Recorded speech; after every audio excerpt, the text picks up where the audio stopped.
प्यारे बच्चों, आशा करता हूँ आप सभी बहुत अच्छे होंगे। मैं आपके साथ आशीष सर। आज की वीडियो में हम 18वीं वर्कशीट को पढ़ने वाले हैं। क्लास 8 सब्जेक्ट हिंदी बसंत में आज हम नई कविता को पढ़ेंगे। कविता का नाम है भगवान के डाकिये। डाकिया शब्द आपने सुना होगा, डाकिया डाक लाया। तो ये डाकिया आपके घर में, हमारे घर में चिट्ठियाँ लेके आते हैं, मनी ऑर्डर लेके आते हैं, कभी हम किताबें पार्सल करते हैं तो वो लेके आते हैं। और आपको पता है कि ये इनको सैलरी मिलती है, यानी कि ये वो डाकिये हैं जिन्हें सैलरी, तनख्वाह, वेतन मिलती है। लेकिन कुछ ऐसे डाकिये हैं जो भगवान के डाकिये हैं। ऊपर वाले ने उन्हें डाकिया बनाकर भेजा है और ये डाकिये कोई पैसा, कोई वेतन, कोई सैलरी नहीं लेते हैं। हमारे लिए रोज काम करते हैं और इनके लिए कोई छुट्टियां भी नहीं होती है। तो जानेंगे आज कौन है ये डाकिये। वीडियो को पूरा एंड तक देखते रहिए। लाइक करने के साथ साथ अपने दोस्तों को भी शेयर कीजिए। और अगर आपने हमारे चैनल को अभी तक सब्सक्राइब नहीं किया है तो वीडियो के नीचे सब्सक्राइब बटन दबा करके और नोटिफिकेशन को ऑन कर लीजिए, ताकि आने वाली सारी वीडियो आपके पास पहुंचती रहें। पुरानी वर्कशीट छूट गई हो तो लिंक वीडियो के डिस्क्रिप्शन में जाके उसे भी देख सकते हैं। तो कविता हमारी रामधारी सिंह दिनकर जी ने लिखी है। अगर कविता के लेखक का नाम आ गया तो आप बता दीजिए रामधारी सिंह दिनकर। तो चलिए कौन है वो डाकिये देखते हैं। कि पक्षी और बादल ये भगवान के डाकिये हैं, जो एक महादेश से दूसरे महादेश को जाते हैं। पक्षी और बादल, पक्षी आपने देखा चिड़िया, और बादल जो आसमान में होते हैं, ये दोनों क्या हैं, भगवान के डाकिये। ऊपर वाले के पोस्टमैन हैं जो एक महादेश से दूसरे महादेश को जाते हैं। एक देश में रहेंगे, दूसरे देश में चले जाते हैं। इनके लिए कोई पाबंदी नहीं है, कोई बॉर्डर नहीं है, कोई छुट्टियां नहीं है। ये कहीं भी चले जाते हैं और अपना काम कर रहे होते हैं। हम तो समझ नहीं पाते हैं। लेखक कह रहे हैं कि हम इन्हें समझ नहीं पाते हैं। इनकी जो बात होती है, इनकी भाषा होती है, इनकी लैंग्वेज होती है, इनकी जो बातें होती है वो हमें समझ नहीं आती है। लेकिन मगर उनकी लाई गई चिट्ठियाँ, जो ये लोग चिट्ठियाँ लाते हैं, चाहे वो पक्षी चिट्ठी लाएं, चाहे वो बादल चिट्ठी लाएं। आपने गाना सुना होगा ना, चिट्ठी आई है, चिट्ठी आई है। और दूसरा कबूतर जा जा जा। तो ये कबूतर है ना, पहले प्यार की पहली चिट्ठी साजन को दिया। तो कबूतर डाकिये का काम करते थे। ये बादल हैं, ये भी डाकिये का काम करते थे। और इनके जो लाई चिट्ठियां हैं वो कौन पढ़ते हैं, पेड़ पौधे, पानी, हवा, पहाड़, ये सारे इनकी लाई चिट्ठियों को पढ़ते हैं। कैसे भैया, एक देश से दूसरे देश को जब पक्षी जाते हैं, एक पेड़ से इन्होंने दाना खाया और दूसरे देश में चले जाते हैं और देखते हैं कि वहाँ पर वो दाने उगाते हैं। इसी तरीके से बादल हैं, हमारे इधर से जाएंगे और चलते जाएंगे। इनके लिए कोई भारत पाकिस्तान नहीं है, इनके लिए कोई बॉर्डर नहीं है, इनके लिए कोई पाबंदी नहीं है।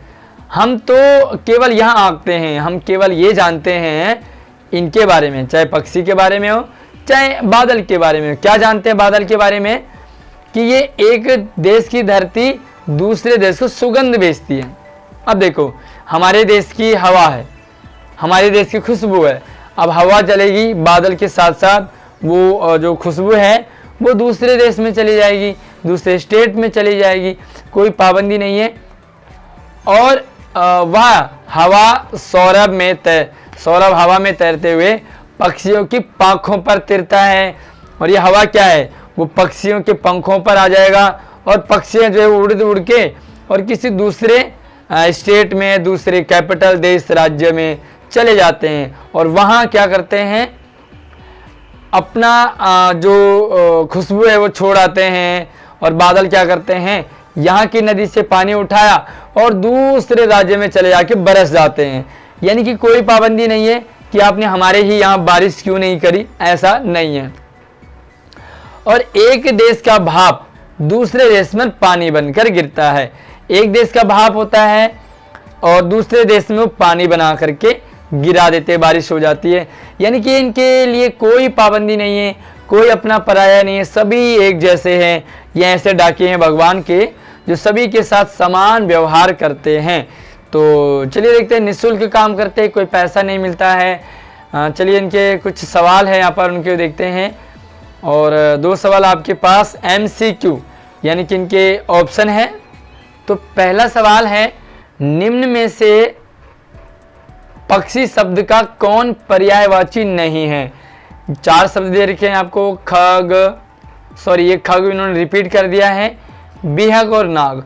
इनमें से 2 शब्द जो है पक्षी के पर्यायवाची हैं, एक नहीं है। तो कौन सा नहीं है? देखो, खग भी हम पक्षी को बोलते हैं, बिहग भी हम पक्षी को बोलते हैं। जो नाग है वो नाग है, यानी कि वो पक्षी नहीं है। तो इसका सही उत्तर आपका नाग होगा। दूसरा है, निम्न में से सुगंध का विलोम शब्द, विलोम का मतलब होता है उल्टा अर्थ, सुगंध का मतलब होता है खुशबू, और इसका अपोजिट क्या होगा भाई? दुर्गंध का मतलब होता है बदबू। ठीक है, कूड़ेदान से क्या निकलता है?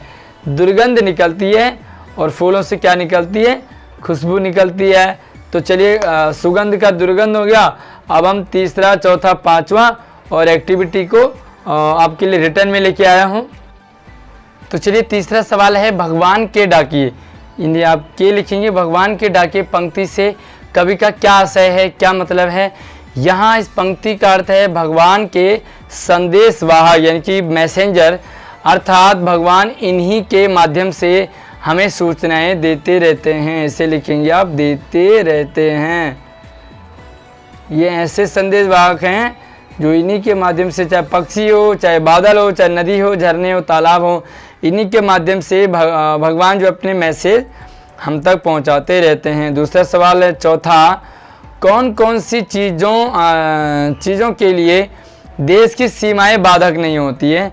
देश का बॉर्डर आप देखेंगे, इंडिया के लोग पाकिस्तान में जाएंगे तो वहाँ पर बैन रहता है उनके लिए, पाकिस्तान के लोग इंडिया में आएंगे तो बैन समझा जाता है। बॉर्डर है, और बॉर्डर लाइन क्रॉस करना बड़ा मुश्किल है। लेकिन कुछ चीज़ें ऐसी हैं जिनके लिए कोई पाबंदी नहीं है, जैसे पक्षियों के लिए कोई पाबंदी नहीं है, कहीं भी जा सकते हैं, हवा कहीं भी जा सकती है, पानी कहीं भी बह सकती है, और बादल कहीं भी आसमान में उड़ सकते हैं।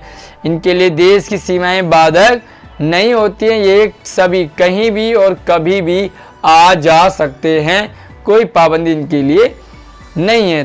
5वां सवाल है, एक देश का भाप दूसरे देश में पानी बनकर गिरता है, इस लाइन का क्या मतलब है? देखिए, कवि के कहने का तात्पर्य है कि पक्षी और बादल हमेशा डाकिए की तरह हर एक जगह से दूसरी जगह आना जाना इनका लगा रहता, आते जाते रहते हैं। और यह बादल एक देश से पानी लेकर के दूसरे देश और दूसरी जगह से तीसरी जगह पानी, और तीसरी से चौथी जगह ले जाते हैं और बरसाते रहते हैं। तो इनके लिए कोई पाबंदी नहीं है, कोई बॉर्डर नहीं है, कोई सीमा नहीं है। अगला सवाल एक एक्टिविटी है, प्रस्तुत कविता में आपको कौन सी बात सबसे ज़्यादा अच्छी लगी, उसे आपने अनुच्छेद के रूप में, तो यहाँ पे लिखेंगे अनुच्छेद के रूप में लिखिए, अनुच्छेद के रूप में लिखिए। अब देखो इसका आंसर है, प्रस्तुत कविता में मुझे पक्षियों और बादलों को डाकिए अर्थात पोस्टमैन की तरह काम करते हुए वर्णन करना काफ़ी अच्छा लगता है। आपको इस कविता में सबसे बढ़िया बात क्या लगी, सबसे अच्छी चीज़ वो आप लिखेंगे। मुझे क्या लगा इसमें अच्छा, पक्षी को और बादलों को डाकिया बनाया, पोस्टमैन बनाया, अच्छा लगा। जो बिना किसी वेतन सैलरी के हमारे लिए लगातार रोज काम करते रहते हैं, इनको कोई सैलरी नहीं मिलती। तो आई होप आपको आज का चैप्टर कविता समझ आई होगी, वीडियो पसंद आया होगा, मेरा पढ़ाना अच्छा लगा होगा। अगर अच्छा लगा तो अपना एक्सपीरियंस प्यारा सा कमेंट मुझे जरूर लिखेंगे। वीडियो को लाइक कर लीजिए, अपने दोस्तों को शेयर कीजिए। अगर आपने हमारे चैनल को सब्सक्राइब नहीं किया है तो वीडियो के नीचे लाल बटन दबाकर सब्सक्राइब करने के साथ साथ ऑल नोटिफिकेशन को ऑन कर लीजिए, ताकि आने वाली सारी वीडियो आपके पास टाइम से पहुंचती रहे। धन्यवाद।